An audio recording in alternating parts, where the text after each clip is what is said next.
What if iron man survived the snap या फिर कहें what if iron man was alive के season 3 के एपिसोड में आपका स्वागत है। एक छोटा सा रिकैप कर देता हूं क्योंकि ये सीरीज काफी सालों बाद कंटिन्यू हो रही है। जैसा कि हमने पहले के सीजन में बताया था कि आयरन मैन स्नैप के बाद भी बच जाता है एंड वो वेनम से मिलता है, जिसके बाद उसे सेलेस्टियल की डेड बॉडी के बारे में पता चलता है जो कि मून पर है। अब टोनी कैसे बचा वो तो हम लोगों ने सीजन 2 में बताया था, बट टोनी ने आगे क्या किया या फिर उसके साथ क्या क्या हुआ वो आपको इस सीजन पता चलेगा। ये कहानी शुरू होती है टोनी के मून में जाने के 1 महीने बाद, जहां हम देखते हैं कि टोनी ने मून में दफनाए गए डेड सेलेस्टियल बॉडी का रेप्लिका बनाया है जो कि फ्यूरी को गुमराह करने के लिए था। एज वेनम वाले इंसिडेंट के बाद से फ्यूरी टोनी पर कड़ी नजर रख रहा था। टोनी फ्यूरी के एजेंट्स को उस रेप्लिका के अंदर काम में उलझा कर finally original dead celestial body में आकर काम करने लग जाता है, जहां पर वो 2 महीने तक काम करता है बट उससे कुछ खास इंप्रूवमेंट नहीं मिलता, जिससे वो फ्रस्ट्रेट होने लगता है कि तभी उसे लगता है कि उसके बॉडी के साथ कुछ हो रहा है। टोनी तुरंत अपने आर्मर को पहनता है एंड उस एनोमली को एनालाइज करने के लिए कहता है, जिसके बाद फ्राइडे बताती है कि बॉडी में वेनम के जैसा ही एक सिम्बायोट मर्ज हुआ है जो कि इतने समय से डोरमेंट था, बट आज वो हलचल मचा रहा है जब से आपने अल्फा रूम को एक्सप्लोर किया।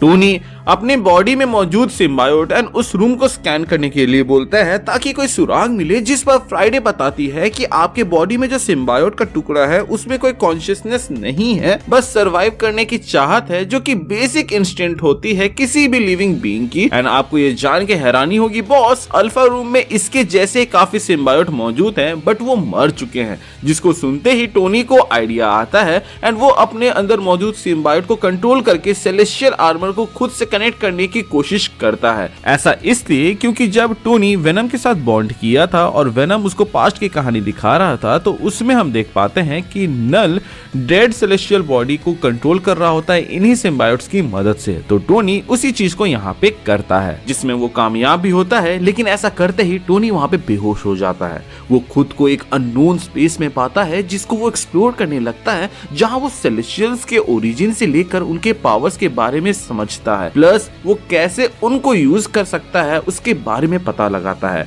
टोनी की जब आंख खुलती है तो वो दंग रह जाता है क्योंकि उसके फेस में बहुत ही ज्यादा दाढ़ी रहता है एंड उसे समझ नहीं आ रहा था कि वो कितने समय से बेहोश था। टोनी फ्राइडे से पूछता है कि मुझे अपडेट दो कि क्या हुआ, जिसके बाद फ्राइडे बताती है कि आप 1 साल से बेहोश हो, जिसको सुनते ही टोनी शॉक्ड हो जाता है एंड कहता है कि ये मुमकिन नहीं है क्योंकि हमारे पास 6 महीने तक का स्टॉक है, तो बिना खाए पिए मैं 1 साल कैसे जिंदा रह सकता हूँ। इवन एक्सट्रीमिस्ट वायरस जो कि मेरी बॉडी के अंदर मौजूद है वो इतना परफेक्टेड है कि मैक्स 1 वीक तक ही किसी को जिंदा रख सकता है एंड वो भी थ्योरीज के अंदर। प्रैक्टिकली हम लोगों ने इस चीज को टेस्ट नहीं किया है। तभी फ्राइडे इंटरप्ट करते हुए बताती है कि जो सिम्बायोट आपके हेपेटाइट से खुद को जिंदा रख रहा था इतने समय से और जिसकी मदद से आपने खुद को इस डेड सेलेस्टियल से जोड़ा था, उसने सेलेस्टियल बॉडी का इस्तेमाल करके आपके अंदर कुछ चेंजेस लाए हैं जिसके वजह से आपको खाने की जरूरत नहीं पड़ी इतने समय तक। वो आपको जिंदा रखने के लिए जो भी नेसेसरी चेंजेस थे वो कर रहा था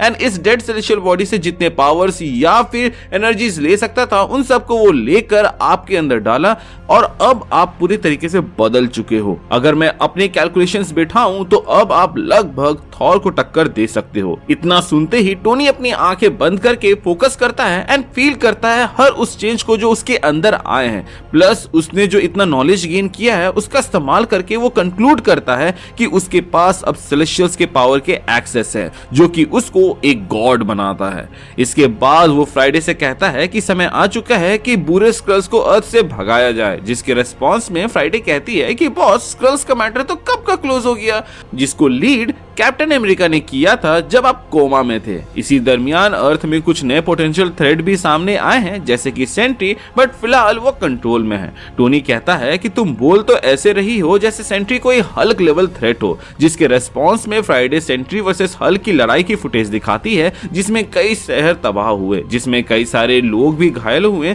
तब तक जब तक सॉर्सरर्स ने आके मदद ना की। और इसके लिए सबको क्रेडिट कैप्टन को देते हैं क्योंकि उसी के वजह से ये सब मुमकिन हो पाया था एंड वहां पर सेंट्री को रोक पाए थे। टोनी उस फुटेज में सेंट्री के पावर्स के ग्लो को नोटिस करता है एंड पाता है कि ये तो उसके अंदर आए चेंजेस के जैसे ही है। टोनी पूछता है कि सेंट्री कौन है, तो फ्राइडे बताती है कि स्वॉर्ड के फाइल में सेंट्री के बारे में सिर्फ यही रिपोर्ट दी गई है कि वो एक एक्सपेरिमेंट का नतीजा है जहां पर उसके अंदर पावर डाले जा रहे थे, और जहां से पावर डाले जा रहे थे वो एक सेलेस्टियल बॉडी था जो कि अर्थ में अचानक से आ गया। टोनी पूछता है कि अचानक से तुम्हारा क्या मतलब, जिस पर फ्राइडे टोनी को रिपोर्ट दिखाती है कि सेलेस्टियल अर्थ के कोर में शुरू से ही मौजूद था, जो कि खुद को आजाद करके यहां से जाने वाला था जिससे अर्थ तबाह हो जाता, बट इटर्नल्स नाम की टीम आई और उसको रोक दी। टोनी टोकते हुए पूछता है कि अब ये इटर्नल्स कौन है, जिसके बाद फ्राइडे स्टार्क इंडस्ट्रीज के सैटेलाइट में कैप्चर किए गए विजुअल्स को दिखाती है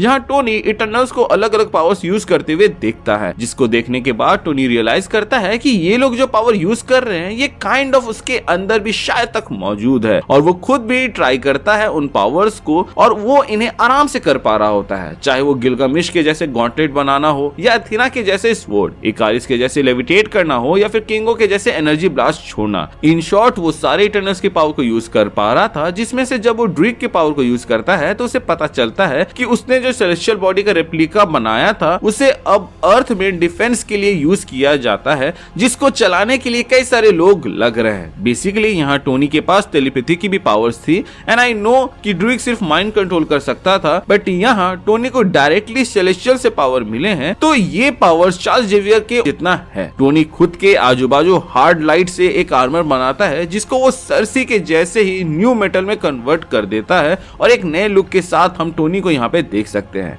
इसके बाद वो उन पावर्स के साथ खुद को ट्रेन करता है और इतना मास्टर कर लेता है कि सामने वाले को अंदाजा भी ना हो कि वो कितना पावरफुल है। इसी दरमियान वो एक टेलीपोर्टेशन टेक के ऊपर भी काम कर रहा होता है ताकि वो अर्थ में मौजूद लोगों को बचा सके, क्योंकि जिस मिशन के लिए वो अपने फैमिली से दूर था उस मिशन में ही वो नहीं रहा। इसके अलावा उसके एब्सेंस में लोग मरे जो कि बच सकते थे। असल में टोनी को ये बात बहुत ही खटक गई कि जब हल्क वर्सेस सेंट्री चल रहा था तो वहां पर कई सारे लोग मारे गए जिनका कोई दोष नहीं था। सॉर्सरर्स की मदद से काफी लोगों की जान बची थी, बट जब तक वो आए तब तक काफी लोग मर चुके थे। तो ऐसे में टोनी चाहता था कि वो एक ऐसा टेलीपोर्टेशन डिवाइस बनाए जो कि इमरजेंसी के टाइम काम आए, और जब भी ऐसे ही अचानक से कहीं पे भी लड़ाई छिड़ जाए तो वहां पे जो सिविलियंस हैं उनको टेलीपोर्ट करके कोई सेफ जगह पे भेज दिया जाए। इसका एक प्लस पॉइंट ये भी होता कि कैप्टन जैसे जो सुपर हीरोज हैं वो भी इमरजेंसी के टाइम में जहां जरूरत है वहां जल्द से जल्द पहुंच जाए। इसलिए टोनी यूनिवर्सल टेलीपोर्टेशन नेटवर्क को स्टडी करता है ताकि वो इस डिवाइस को बना सके, और इसमें वो सेलेस्टियल्स के अचानक से आने जाने वाले टेक को भी यूज करता है, बट ये बैकफायर कर जाता है जहां टोनी एक दूसरे ही यूनिवर्स में टेलीपोर्ट हो जाता है। जहां टोनी को जब होश आता है तो वो देखता है कि ये एक पोस्ट एपोकलिप्टिक टाइप दुनिया है जहां आसमान में आयरन लीजन के बल्क्ड अप वर्जन ह्यूमन से काम करवा रहे हैं। टोनी खुद को स्टेल्थ मोड में लाकर खुद को थोड़े हाइट में ले जाता है और लेविटेट कर रहा होता है, जहां उसके सामने एक बड़ी सी स्क्रीन होती है जिसमें हम देख पाते हैं एक हेडलाइन फ्लैश होते हुए कि आखिरी एवेंजर भी मारा गया, एंड फिर हमें दिखाया जाता है एज गार्डियन प्लस डिफरेंट तरह के एलियंस की लाश वहां पे पड़ी हुई है जिसके ऊपर थॉर की बॉडी टंगी हुई है। एंड इसी के साथ ये एपिसोड खत्म होता है। आपको कैसा लगा ये एपिसोड मुझे जरूर बताइएगा, एंड क्या ये आपके इंतजार जितना वर्थ इट था या नहीं वो भी। इसके अलावा अगर आपको ये वीडियो अच्छा लगा हो तो अपने दोस्तों के साथ शेयर करें ताकि वो भी एंजॉय कर पाए। प्लस अगर आपको सीजन 1 एंड सीजन 2 देखना है तो उसकी लिंक आपको डिस्क्रिप्शन में मिल जाएंगे, प्लस आपको प्लेलिस्ट में भी शो हो जाएगा। So if you are interested और आपने पहले के पार्ट नहीं देखे हैं तो उसको देख ले ताकि आपको आगे की कहानी समझने में आसानी हो। Thank you for watching this